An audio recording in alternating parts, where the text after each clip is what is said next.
Proposition 14 I wanted to bring up is would issue $5.5 billion in funding to the California Institute for Regenerative Medicine based in Oakland, created in 2004, voter-approved measure to support scientific research toward finding treatments and deeper understanding of diseases such as Alzheimer's, heart disease, cancer, and strokes.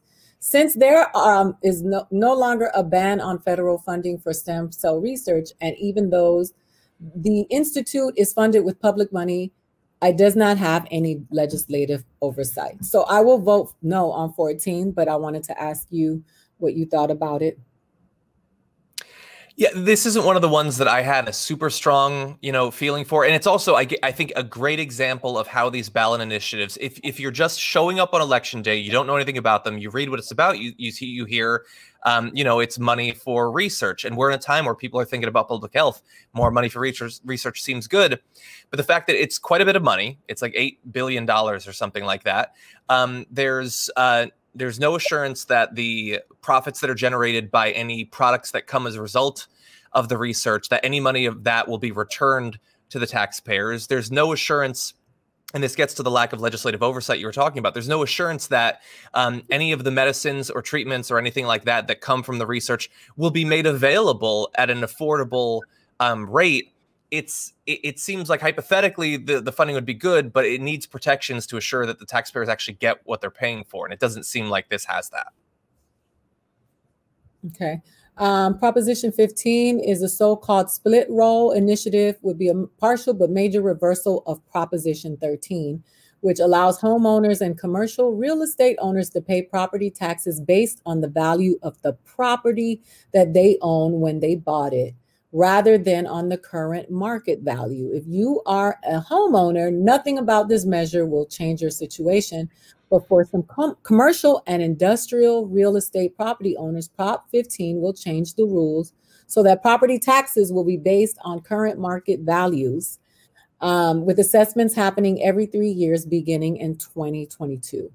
That means a likely jump in taxes and thus more revenue for local governments and school districts. Do you say yes? I think this is a pretty clear one. This is one of the few that Bernie Sanders himself has weighed in on, saying that he would encourage his supporters to support it. It's hypothetically a significant amount of money for local governments, and there is obviously throughout California, there's budgetary crises that are only going to get worse considering some of the crises that the state is facing. There's been an attempt by the opponents of this, which, by the way, if even more so than some of the races, you have to look at who's funding the campaigns around these ballot initiatives. The primary donors are Business Roundtable, Business Properties Association, PAC, those sorts of things.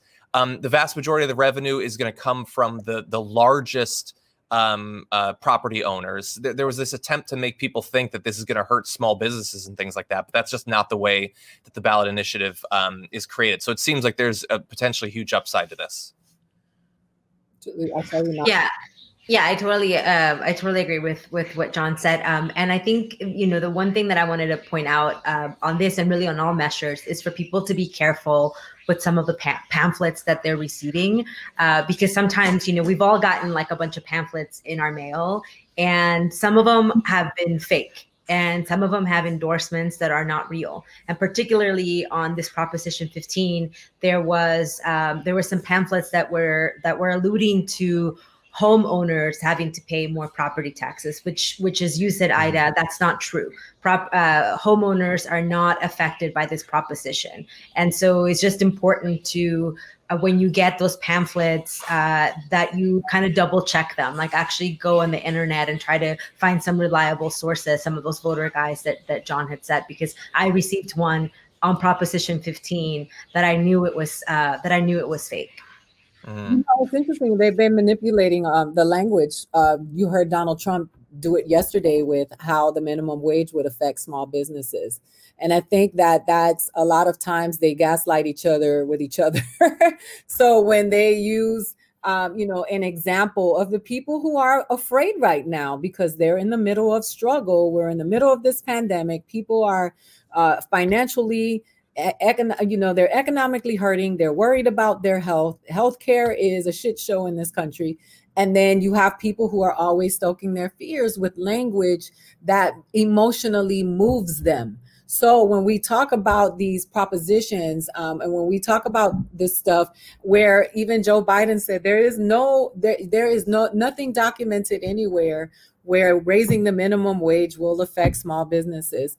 We have to learn that when they say these things, that you have to be aware of who's funding the campaign, who's pushing, who's behind it. You need to read, and you need to investigate, and you need to study and do research, because sometimes what they're doing is moving you to vote in your worst interest. And as you saw, if you see something, my grandmother died of cancer, so I see people doing research for cancer. I emotionally feel a certain way, but in reality, knowing that those funds are not being directed by someone, that it's not being guided, and that it is not being regulated, my grandmother would probably never get a benefit from those funds. So understanding that will help me to make a better decision about it.